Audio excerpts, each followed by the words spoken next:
Mr. President, on the IRS, They're giving a briefing on it a little while at the mosque. They're giving a briefing, and it's a terrible situation. I've been given some early updates, but we're going to be going back and looking at it very strongly. Yeah, please. Mr. President, Justice Fund created $1.7 billion. Can you speak a little bit about your pulse on Truth Excuse Social? me?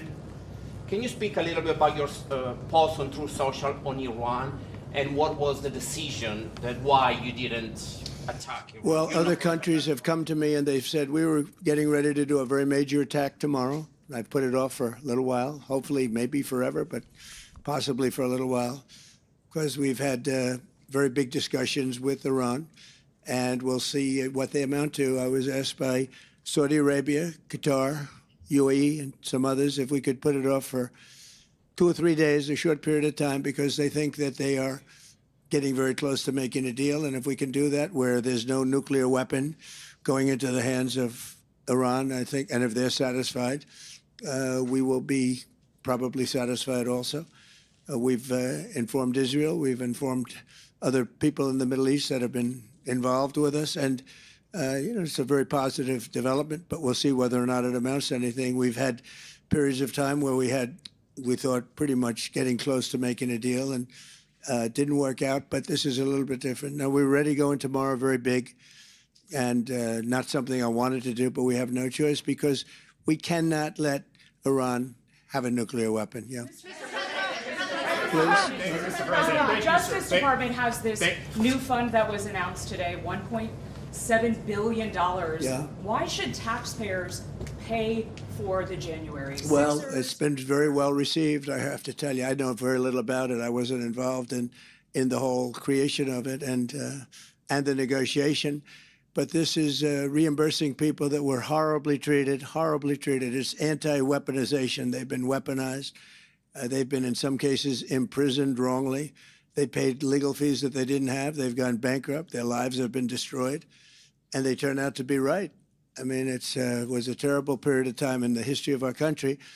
And they worked on it. I know the Justice Department, it's really been working on it very hard. There's been numerous other occasions over the years where things like this have been done. But these were people that were weaponized and really treated brutally by a system that was so corrupt, with corrupt people running it, and they're getting reimbursed for their legal fees and the other things that they had to suffer. Yeah, please. Daniel, go ahead. Hold it, Daniel, please. Thank you, Mr. President. It's pretty remarkable seeing you and Mark Cuban up there, and the fact that obviously Mark endorsed Kamala Harris back in 2021. Well, he made a mistake. It was a big mistake. What does this say about what you two are building here? Well, it says we love people. We love our country. He's got a good company, and he's going to do a lot of business with this. And I'm going to get drugs out through Amazon, through the whole group, and we're going to get drugs out. And Mark wanted to be a part of it. And I think Mark was very gracious. He said, this is something that really works. The first time you've seen it. And he had to believe that if he said it about me. You have to understand that. But look, I think I have a lot of respect for Mark, frankly, and I always have. And then, sir,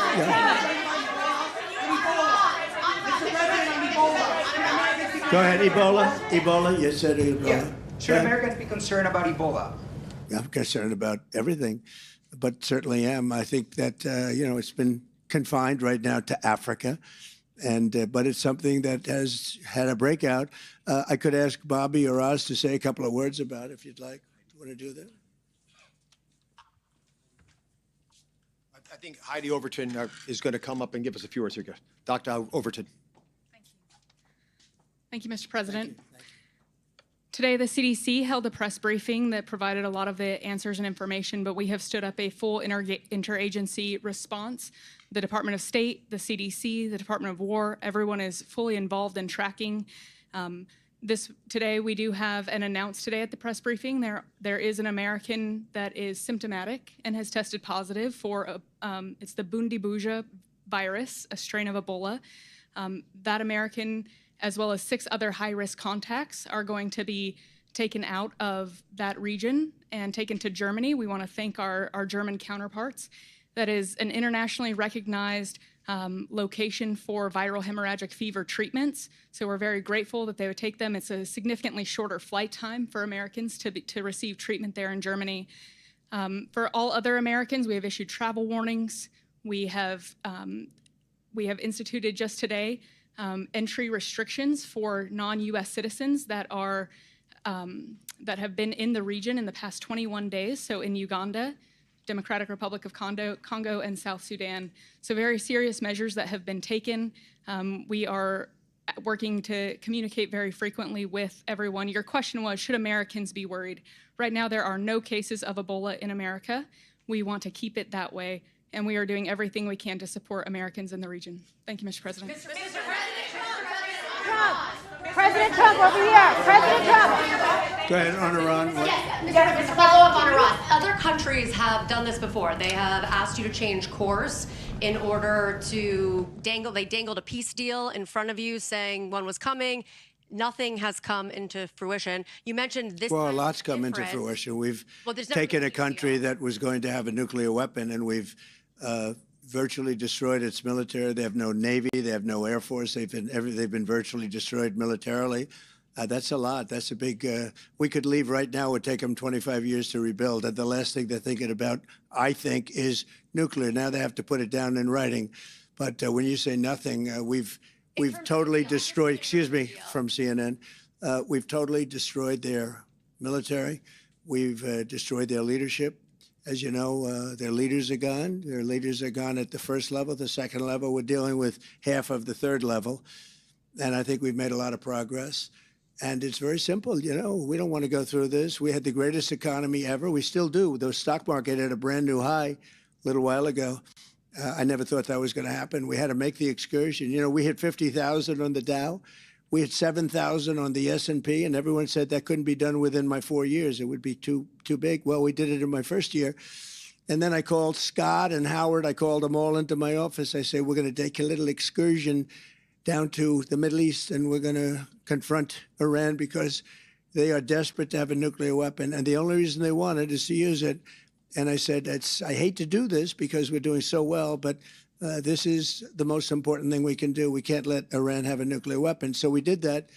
And when we did that, we were met with a little force, and we ended up destroying them. We now have a tremendous, we built really a steel wall where no boats to blockade, where no boats are able to, not one boat has been able to get through our blockade. Look, our military is the greatest military anywhere in the world. I just left China, and I will say President Xi was very, very complimentary of our military. He was amazed, actually, at our military.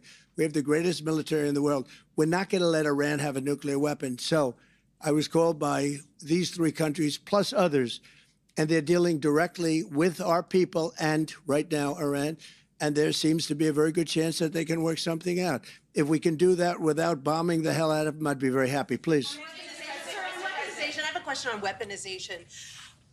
Do you believe that people who committed violence against Capitol Hill police officers on January 6th should be eligible for compensation from this DOJ fund? And are you or your family members going to be seeking compensation from that fund? It'll all be dependent on a committee. A committee's being set up of very talented people, very highly respected people. I think it's a committee of 5. And again, I didn't do this deal.